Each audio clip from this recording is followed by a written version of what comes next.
Programang ito ay rated SPG. Striktong patnubay at gabay ng magulang ang kailangan. Maaaring may masiselang tema, lengguwahe, karahasan, sexual, horror o droga na hindi angkop sa mga bata. Mga kapamilya, narito ang mga dapat nating abangan sa FPJ's Batang Quiapo. Matapos makita si Tanggol ng isang pulis at mamukuan siya na anak ni Rigor, ay kaagad niya nga itong itinanggi. Ayaw niya kasing malaman ni Rigor ang patungkol sa kanyang mamahaling sasakyan at negosyo. Tiyak umanong pag-iinitan siya nito at pag nagkataon, paiimbestigahan pa ang tungkol sa kanyang mga negosyo. Matapos ito ay mapapadaan si Tanggol sa Quiapo. Kaya naman malalaman niya ang karumal-dumal na pagpaslang kay Noy at kay Roda. Hindi nga siya magdadalawang isip na pumunta sa kanilang bahay at doon niya nakita ang pagiging bayolente ni Lena.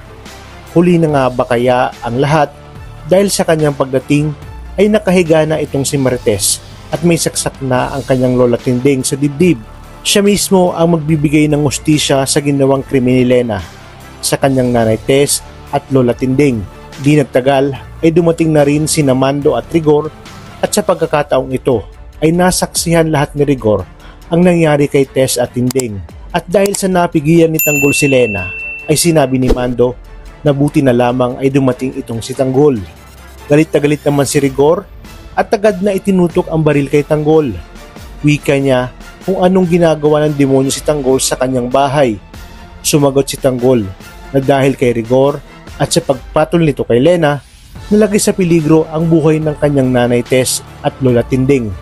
At dito mas lalong tumindi ang pagsasagutan ni Tanggol at Rigor hanggang sa inawat na sila ni Mando at sinabi na magsitigil na sila dahil nasa kritikal ang kalagayan ni Tinding at sugatan nga itong si Marites.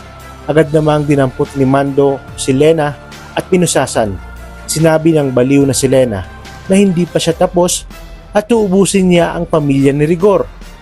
Tila na konsyensya naman si Rigor dahil batid niyang ang pagkamatay ni Roda at Noy ay kagagawan nitong si Lena. Di nagtagal ay dumating na nga si David at mas malaking gulo ang nangyari. Nagkatutukan sila ng baril ni Tanggol. Kaya dito, nagsalita at nagbanta si Tanggol na wag magmalinis itong si David dahil alam niya ang baho nito na nagpakasal siya sa isang kabalyero at nagpapanggap na Montenegro. Nang marinig ito ni Rigor ay mas lalo siyang nanggalaiti at tinanong kay David kung totoo ba ang sinasabi ni Tanggol. Sumagot si David na walang katotohanan yun at nagsisinungaling lang itong si Tanggol. Wika naman ni Tanggol na wala siyang dahilan upang magsinungaling. Kung gusto umano ni Rigor ay siya mismo ang mag-imbestiga patungkol sa kanyang mga nalaman. Agad niyang umalis si Tanggol at sinundan ang kanyang lola Tinding at nanay Tess sa ospital. Sa inyong palagay, mabubuking na kaya ni Rigor ang pagpapanggap ng kanyang paboritong anak na si David bilang anak ng mortal niyang kaaway na si Ramon Montenegro na siya ring dahilan kaya't nalaman niya na buhay pa pala itong si Ramon.